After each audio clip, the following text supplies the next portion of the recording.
হুজুর আমি গাঞ্জার ব্যবসা করতাম, আমারে পুলিশে ধরে জেলখানায় দিল। দেওয়ার পরে জেলখানায় যেয়ে দেখি ওর মধ্যে একমাত্র আমি ভালো মানুষ, আর বাকি সব কি? একমাত্র সে ভালো মানুষ। কেন? ওখানে যেই দেখে আল্লামা সাইদি, মতিউর রহমান নিজামী, কাদের মোল্লা, আলী হাসান মোহাম্মদ মুজাহিদ, মামুনুল হক, জসিমউদ্দিন রহমানি, আমির হামজা, মসজিদের ইমাম, তারপরে জুম্মার খতিব, মাদ্রাসার মুহতামিম, মুহাদ্দিস, মুফতি, মাওলানা, আলেম, দাড়িওয়ালা, টুপিওয়ালা, তাসবিহওয়ালা, জুব্বাওয়ালা সব আছে না নাই? আমি দেখলাম তার মধ্যে আমি একমাত্র এদের মধ্যে ভালো মানুষ, বাকি সব তো আসামি। দেখে মনে হয় গাঞ্জাখোর, ফ্যান্সিখোর, বিড়ি পান করে, ধূমপান করে। এই অবস্থা। আমি আস্তে করে ডেকে জিজ্ঞাসা করলাম, ভাই হজ করেছিলেন কত সালে? কয় না হুজুর আমি হজ করি নাই। কইলো তাইলে আলহাজের চায়ের দোকান। বললো এই দোকানটা কার? কয় আমার। আলহাজ কিটা? কয় হুজুর আমারে বলে মানুষ। কারণটা কি? কয় হুজুর আমি আসলে আলহাজ না, আমি জেলহাজ। কি হাজ? জেলহাজ। কি করে জেলহাজ? হুজুর আমি গাঞ্জার ব্যবসা করতাম, আমারে পুলিশে ধরে জেলখানায় দিল। দেওয়ার পরে জেলখানায় যেয়ে দেখি ওর মধ্যে একমাত্র আমি ভালো মানুষ, আর বাকি সব কি? একমাত্র সে ভালো মানুষ। কেন? ওখানে যেই দেখে আল্লামা সাইদি, মতিউর রহমান নিজামী, কাদের মোল্লা, আলী হাসান মোহাম্মদ মুজাহিদ, মামুনুল হক, জসিমউদ্দিন রহমানি, আমির হামজা, মসজিদের ইমাম, তারপরে জুম্মার খতিব, মাদ্রাসার মুহতামিম, মুহাদ্দিস, মুফতি, মাওলানা, আলেম, দাড়িওয়ালা, টুপিওয়ালা, তাসবিহওয়ালা, জুব্বাওয়ালা সব আছে না নাই? আমি দেখলাম তার মধ্যে আমি একমাত্র এদের মধ্যে ভালো মানুষ, বাকি সব তো আসামি। আমি চিন্তা করলাম যে জেলখানায় এত আলেম, এত ওলামা, এত মাওলানা, এত মুফতি, এত মুহাদ্দিস, এত ইসলামী আন্দোলনের নেতা কর্মী, সেই জেলখানায় যেহেতু আল্লাহ আমারে কবুল করেছে, আমি এই জেলখানা থেকে বের হওয়ার পরে এই হুজুরদের রাস্তা ধরবো, আর আমি শয়তানের ওই পথে গাঞ্জার ব্যবসা করব না। এই সিদ্ধান্ত নিয়ে আমি জামিন পাওয়ার পরে বের হয়ে সব ছেড়ে ছুড়ে দিয়ে এখন এই চায়ের দোকান দিয়ে কোনো মতে দিন আনি দিন খায়। আমার কাছ থেকে যারা গাঞ্জা কিনতো, আমার কাস্টমার গুলো, তারা উপহাস করে আমার নাম রেখেছে আলহাজ। আসলে আমি আলহাজ না, আমি হলাম জেলহাজ। কি হাজ? ওয়াজ শুনতে এসে অনেকে জহরের নামাজ পড়ে নাই, যদি হাত উঁচু করাই এই সংখ্যাটা বেশি। মানেন আর না মানেন, জহরের নামাজ পড়াই নাই, নামাজ পড়ে নাই, ফজরের নামাজ পড়ে এখানে আসে নাই অনেক মানুষ আছেন। লাভটা কি ওয়াজ শুনেন? আপনার এই ওয়াজ জান্নাতে নিতে পারবেন না। কিছুক্ষণ আগে রাজশাহী বাগমারা থেকে জামাতের এক আমির ফোন দিয়ে বললেন যে ভাই মাহফিল নিতে হবে। বললাম ফাঁকা নাই। কয় রোজার মাসে নিতে হবে। বললাম রোজার মাসে ইবাদতের মাস, এই মাসে ইবাদত এবং ইতিকাফ করে কাটিয়ে দেব, এই মাসটা আমি কোনো মাহফিল করব না। কয় মাহফিল হলো দিনের কাজ, আল্লাহর কাজ। আমি বললাম এটা আপনার শিখাইছে কিডা? মাহফিলে শ্রোতা যারা আসে ওরা মজা নেওয়ার জন্য আসে। আমি আজ পর্যন্ত কোন শ্রোতাকে পাই নাই যে দাঁড়িয়ে বলেছে হুজুর আল্লাহর নামে একটা সঙ্গীত শুনান, হুজুর রাসূলের নামে একটা সঙ্গীত শুনান, হুজুর একটা পরকালের আখিরাতের সঙ্গীত শুনান। বরং এখান থেকে দাঁড়িয়ে বলে হুজুর কাওয়া কাদেরের গান হবে। ঠিক না বেটে? হুজুর কাওয়া কাদেরের গান শুনান, হুজুর যার লাগিয়ে এমবি ভরো এটা শুনান। তার মানে শ্রোতাদের চাহিদা হলো এখানে এসে মজা মারতে হবে। কোনটা বললে মজা লাগে, একটু টেস্ট লাগে, সেইটা হইতে হবে। আর কমিটির চিন্তা হলো, আমার আলোচনার আগে বলছে হুজুর মাথায় রেখেন 4টের মধ্যে শেষ কালেকশন সহ, কিশন সহ। তাহলে কমিটির চিন্তা হলো কালেকশন, আর হুজুর টাকা আগে বুঝে নিয়ে তারপরে এসেছে কবির বিন সামাদ। এই দিন আমি তো খুঁজে পেলাম। হ্যাঁ ঠিক না ভাই? ঠিক। এইটা দিনের কাজ নয়। এখানে যেটা হয় তিনজনেরই স্বার্থ আছে না নাই? আমি ভালো কথা যদি বলি আজকে আপনারা যতক্ষণ আজ করবো শুনতে বাধ্য, কারণ আমার পরে শ্রদ্ধাভাজন আমাদের প্রিয় ভাই আবরারুল হক আসিফ সাহেব আছেন। এই জন্য এখন আমি ভালো বলি আর মন্দ বলি না, শুনে তো উঠে যাইতে পারছেন না। কিন্তু আমি যদি প্রধান বক্তা হইতাম, আমি সুর দিয়ে ওয়াজ করব, কোরআনের আয়াতের ব্যাখ্যা করব, তাফসীর করতে পারি না, অত বড় এখনো মুফাসসির হই নাই। আমি কোরআনের মুসাফির। কোরআনের কি মুসাফির? আমি মুফাসসির না। অনেকে বলে যে মুফাসসিরে কোরআন, আমি বলি আমার মুফাসসিরে কোরআন বলা যাবে না, আমি হলাম মুসাফিরে কোরআন। মানে সফর করে এসে কোরআন বলি, এর বাইরে কোনো যোগ্যতা নাই। একবার এক বক্তা বললেন যে আমি এক জায়গায় যাওয়ার পরে আমার সাথের সঙ্গীরা বললো চলেন যাই আলহাজের চায়ের দোকান থেকে একটু চা খেয়ে আসি। গেলাম, যে চায়ের দোকানদারের দেখে আমার মনে হলো না এই লোকটি অন্তত হজ করতে পারে, কারণ আলহাজ হইতে গেলে একটা মানে বডি ল্যাঙ্গুয়েজ থাকা দরকার আছে না। তো আমি সেই রকম, আমি মুসাফির, আমি মুফাসসির না। কোরআনের তাফসীর করার যোগ্যতা আমার নাই। কোরআনের তাফসীর করার জন্য ন্যূনতম 8টা যোগ্যতা থাকা লাগে। কয়টা? সেই 8টা যোগ্যতা যার নাই তার নামের আগে মুফাসসির বসানো যাবে। আমার নামের আগে যারা বসায় ওটা তাদের দায়, আমার নাম। পরকালের ময়দানে যদি আমার ডেকে জিজ্ঞাসা করে, ঈসা আলাইহিস সালামের মতো বলবো, আল্লাহ যখন বলবে ওগো ঈসা তুমি কি তোমার উম্মতদেরকে বলেছিলে তোমার মাকে আল্লাহর স্ত্রী এবং তোমাকে আল্লাহর সন্তান বলার জন্য? কোরআনে আছে না নাই? আল্লাহ ডাক দিয়ে বলবে ওগো ঈসা বলো দেখি তোমার উম্মতেরা কেন মরিয়মকে আমার স্ত্রী বলেছে আর তোমাকে আমার সন্তান বলেছে? তারা কেন এক আল্লাহকে 3টা বানাইছে? তুমি কি তাদের আদেশ করেছিলে? তোমার উম্মতেরা সামনে আছে, বলো। ঈসা আলাইহিস সালাম বলবেন আল্লাহ আমি তাদেরকে বলি নাই, এখানে তারা সাক্ষী আছে এমন কোন কথা, তুমি তো সবচেয়ে বড় সাক্ষী, তুমি তো আমার ভিতর বাহির, আমার প্রকাশ্য গোপন সবকিছু জানো। ও আল্লাহ আমি তো এদেরকে এমন বলি নাই, তবে তুমি যদি চাও ক্ষমা করে দিতে। এই কথাটাও ঈসা আলাইহিস সালাম বলবেন যে এরপরে যদি তুমি চাও সেটা ক্ষমা করে দিতে পারো, এটা তোমার ইখতিয়ার। আল্লাহ রাব্বুল আলামিন চাইলে ক্ষমা করতে পারে না পারে না? আল্লাহ যাকে চান তাকে ক্ষমা করতে পারেন, আর যাকে চান তাকে জাহান্নামে দিতে পারেন। জাহান্নামী প্রথম জাহান্নাম উদ্বোধন করা হবে কয় শ্রেণীর লোক দিয়ে? আমি তো দেখাই দিছি, তাও বলেন বলেন একটু কথা বলা যাবে না? শুনি বাবারে, আমি রোজা রেখে কথা বলছি, আর আপনারা তো মোটামুটি সকালে খাইছেন না? রোজা আছেন একজন অন্তত? নাই তো, মানে হাত তোলারও দরকার নেই, অনেকেই থাকতেও পারেন। আওয়াজ আমার থেকে আপনাদের বেশি হওয়ার কথা না। অনেকেই মনে করেন হুজুর টাকা আনেছেন বলে তো আপনার আওয়াজ দিতেই হবে, এরা মনে করতেছে টাকা নিয়ে হুজুরি পাওয়া যায় না। পাগল, এখন আর সে হুজুর নেই। হ্যাঁ গালিব ভাই দেখছেন না?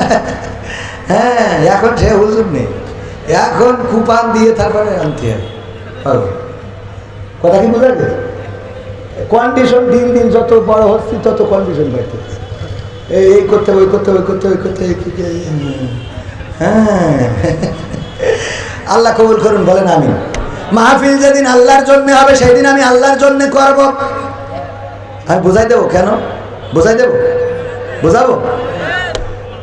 কোনো কারণে যদি এখানে না আসতে পারি তাইলে কোন কমিটির লোক আমাকে গালমন্দ করতে পারবে না, আমার নিয়ে ফেসবুকে লেখালেখি করতে পারবে না, আমার নিয়ে বাজে কথা বলতে পারবে না, বলবে যে হুজুরের সমস্যা ছিল তাই আসে নাই।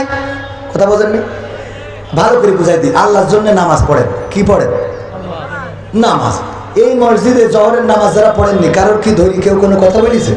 ধরেন আমি এই সেইখানে মসজিদে জামাতে পড়ার কথা ছিল, যে আমি বলিলাম যে জোহর ওখানে যেই পড়বো, যে কয়টাই বাজুক জোহর এখানে এসে পড়েছি, কথা রাখিছি, কিন্তু জামাত ফেল করেছি। এর জন্য গালিব ভাইকে আমার কলার ধরি বলি যে জামাত ফেল করলেন কেন? আজকে এই মাহফিলে যদি মাগরিবের সময় আমি আসতাম, বলেন তো আমার পাঞ্জাবি টাঞ্জাবি থাকতো কিছু? মাহফিল শেষ হবে 4টেই, আপনি মাগরিবের সময় আইছেন কি কেনে গা দেখাতে? কথা কয় না। তাহলে নামাজটা কার জন্যে? আমি দেরি করে পড়লাম, আমার কেউ কৈফিয়ত নিলে না। কৈফিয়ত দেবো কার কাছে? মাহফিল যেদিন করবো আল্লাহর জন্যে, আসা না আসার জন্য কৈফিয়ত হবে আল্লাহর কাছে। কমিটি যেদিন বলবে আমরা কোনো কৈফিয়ত নেব না, সেই দিন কমিটির থেকে 1 টাকাও নেব না। পাকামুখি বোঝা গেছে? আমার গাড়ি যদি এখন রাস্তায় আসতেছে, ওই রাস্তায় পিচ ঢালতেছে, কি ঢালতেছে? গাছ একটা ফেলাই দিয়েছে, আমরা আসতেছি গাছ ফেলানো। আপনারা তো দেখেননি, আমার ক্যামেরাম্যান আছে সাক্ষী।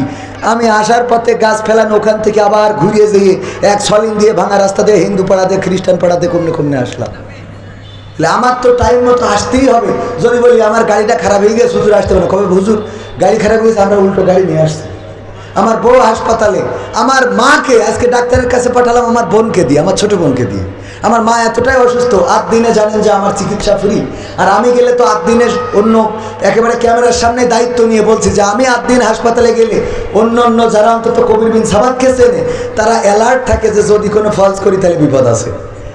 সেই মানুষটা আমার মাকে নিয়ে হাসপাতালে যাওয়ার সুযোগটা নাই। কেন নাই? আমার এখানে এসে মাহফিল ধরতে হবে 2টার সময়, যাওয়ার পরে আমার আলোচনা। আমার মাকে আমার ছোট বোন ডাক্তার দেখাই ওষুধ কিনে এখন বাড়ি পাঠাই দিলে আমি মানে আমার মাকে নিয়েও হাসপাতালে। আমার সন্তান 2 দিন আগে ইন্ডাসিনায় পাঠালাম, এত অসুস্থ, 2 দিন না 3-4 দিন হয়ে গেছে, এত অসুস্থ। পাঠাতে হলো আমার বউয়ের ভাইয়ের সাথে, শালার সাথে। কারণ সন্তানের হাসপাতালে নিয়ে যাবো সে টাইমটা নাই। কারণ কি? কারণ আপনাদের থেকে টাকা নিয়ে রাখিছি, না আসলে তো খুব দেবে। কথা বলেননি? এখন যদি বলি আমার ছেলে নিয়ে হাসপাতালে, আসাদুল্লাহ গালিব ভাই মানতেন? আপনি মানতেন না তো, আপনি খুব বলে দিলেন এত টাকা অত টাকা তা দিতে হবে না। আমার গতকাল কনে করেছি, কেনতে কনে যাবো এগুলো বলবেন না। গাড়িটা আসার পথে গিয়ার মার খেয়েছে, গাছে একটা ধাক্কা খেয়েছে, 1 লাখ টাকা খরচ। এই মাহফিল থেকে যাওয়ার পথে কমিটির দায়িত্ব নিতে হবে। আসা যাওয়ার পথে যে ড্যামারেজ আছে মাহফিল কমিটি বুঝে দেবে, 1 টাকাও নেব না। কথা বোঝেননি? 10 লাখ টাকার একটা গাড়ি কিনেছি, এই জায়গায় ওয়াজ করতেছি, হঠাৎ এখন মনে করেন কোনো আল্লাহর ওলি একটা ইট ফেলালো, এই মাহফিল কমিটি 1 টাকা দেবে আমার গাড়ির জন্য? না দেয়। খুব কথা বলেন, আগে বসবেন ভালো করে। যেদিন আল্লাহর জন্য হবে সেদিন সে দিতে বাধ্য থাকবে, ঠিক না? ঠিক দেবে কার জন্যে? আল্লাহর জন্য। আমি আসবো আল্লাহর জন্য, 1 টাকাও নেব। আসতে না পারলেও বলবে হুজুর কোনো অসুবিধা নেই, আসতে পারেননি সওয়াব হয়নি। কথা বলেননি? আসতে পারেননি সওয়াব হয়নি। এখন বলে হুজুর আমাদের মান সম্মান জড়িত। কিসের মান সম্মান? আল্লাহর কাছে আবার এখানে মান সম্মান, তার মানে পাবলিকের কাছে তোমার মান সম্মান প্রেস্টিজটা বড় না আল্লাহর হক বড়? হ্যাঁ, এখন কি কথা ক্লিয়ার বুঝে পাইছেন? মাঝে মাঝে না বললে অনেকে বোঝে না ভাইরা। হ্যাঁ, বর্তমানে কি হবে? ও প্রেস্টিজ বড়, এই একটা কথা বলেছে ঠিক। আসলে প্রেস্টিজ এখন ওই আমার এই কোটিটার দাম হলো 8,300 কত টাকা। তো আমাদের মারুফ যেটা হচ্ছে ভাতিজা, থাবাই দেখেন না, তো ও আমার বলছে ভাই একটু কোটিটা একটু হাত বুলে দেখি যে 8,000 টাকায় কি আছে। তো এই 8,000 টাকার কোটি গায়ে দিতে হবে কেন? আমি তো এটা বুঝলাম না। ওই যে ভাইয়ের গায়ের উপরে আর একটা কি আছে, ওটা গায়ে দিতে হবে কেন? এ গায়ে দিলে কি ওয়াজ ভালো হয়? তো দিতে হয় কেন? প্রেস্টিজটা বড়, বোঝেননি? হুজুরের পোশাকটা কি হুজুরের? হ্যাঁ ভাইজান, সভাপতি সাহেব, হ্যাঁ আপনি তো ভাই না চাচা। হ্যাঁ, কারণ ওনার ছেলে আমাদের সাথে, ওনার ছেলে ভাই, উনি কি? হ্যাঁ, আল্লাহ কবুল করুন। বললাম যাই হোক, আলোচনায় আসি ভাইয়েরা আমার। এই জন্যে নামাজের কথা বলছিলাম। জোহরের নামাজ পড়েন নাই, এখানে আপনি 4 ঘন্টা 10 ঘন্টা 20 ঘন্টা ওয়াজ শুনে কোনো লাভ। আপনি ফজরের নামাজ পড়েন নাই, এই ওয়াজ শুনে লাভ নাই। কিন্তু যদি আপনি আজকে শপথ নিতে পারেন আর নামাজ কাজা করবেন না, তাইলে বলবো এই ওয়াজটা আপনার জন্য সফলতা বয়ে আনবে। বলেন সুবহানাল্লাহ। আজকে সিদ্ধান্ত নিতে পারবেন না? পারবেন না? মিজানুর রহমান আজহারীর দিন 3 তারিখ মাহফিলের দিন, আমার মা গেল, আমার স্ত্রী, আমার খালা, আপনজনদের গাড়িতে করে নিয়ে আমি মাদেরকে নামিয়ে গ্রাউন্ড ফ্লোরে গিয়েছি গাড়ি পার্কিং এর জন্য। মেডিকেল কলেজের গ্রাউন্ড ফ্লোরে যেয়ে দেখি কয়েকজন যুবক মালটায়। আমি বললাম তোমরা কারা এখানে ঢুকলে কেমনে? মানে আমার দেখি বিড়ি আগেই পিছনে এনেছে, আস্তে করে বের করি, কয় হুজুর এ মাল খাওয়া নিয়ে আইসি। বোঝেননি? দেখাই দিলে, মানে ও মুখ দিয়ে বলে নাই কিন্তু কিছু বুঝে নিতে হয় যে এইটা খাওয়ার পরিবেশ। আমি বললাম তোমরা কারা? তোমরা কি কোম্পানির লোক? এখানে ঢুকলে কেমনে? এখানে তো ঢোকা যায় না। কয় হুজুর আমরা মিজানুর রহমান আজহারীর ভক্ত। মিজানুর রহমান আজহারীর বিড়ি খাওয়ার জন্য গ্রাউন্ড ফ্লোরে, যেখানে ঢোকা যায় না সেখানে ঢুকেছে। আমি বললাম এখানে কেন? কয় বাইরে পরিবেশ পাচ্ছি না হুজুর, এই জন্য এখানে ঢুকে মালটা টাইতেছি। কলম মালটা ফেলো, আস্তে করে চলে যাও। হতে পারে ওই মাহফিলটা তাদের হেদায়েত। ওগো আমার ভাইয়েরা, বিড়ি টানবেন, মদ খাবেন, গাঁজা খাবেন। মিজানুর রহমান আজহারী ভাইয়ের মাহফিলে হাজার হাজার নয় লাখো লাখো জনতার ভিড়, কিন্তু অভিযোগ হলো আজান হয়, নামাজ পড়ে না অধিকাংশ শ্রোতা। এই আজহারীর মাহফিল শুনে কোনো লাভ আছে? আজহারী কেন?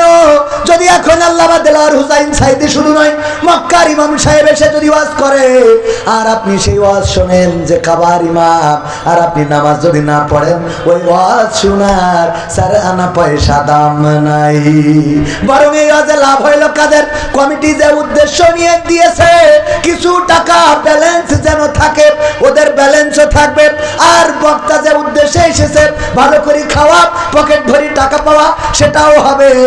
আর শ্রোতারা মজা মারতে চান, মাঝে মাঝে উল্টো পাল্টা পরিমণির কথা, রাশমিকা মান্দানার কথা কয় না। আমার আসিফ ভাই শ্রোতা যারা সব রাস্তায় দাঁড়ানো, কারণ আপনার উল হক আসিফ ভাইয়ের শ্রোতা অধিকাংশ মুইতে পানি নেয় না, ঠিক না বেঠে? ওরা রাস্তায় দাঁড়ানো, নামাজও পড়বে না, এসে বলবে হুজুর আমি আপনার বড় ভক্ত, আল্লাহর জন্য ভালোবাসি, আমার একটু ঠোঁটটা কাটা ওপেন কথা বলে ফেলি, সামনের পরে বলা আমার অভ্যাস। কারণ বিশ্ব নবী সাল্লাল্লাহু আলাইহি সাল্লাম বলেছেন, একজন মুমিন অপর মুমিনের আয়না।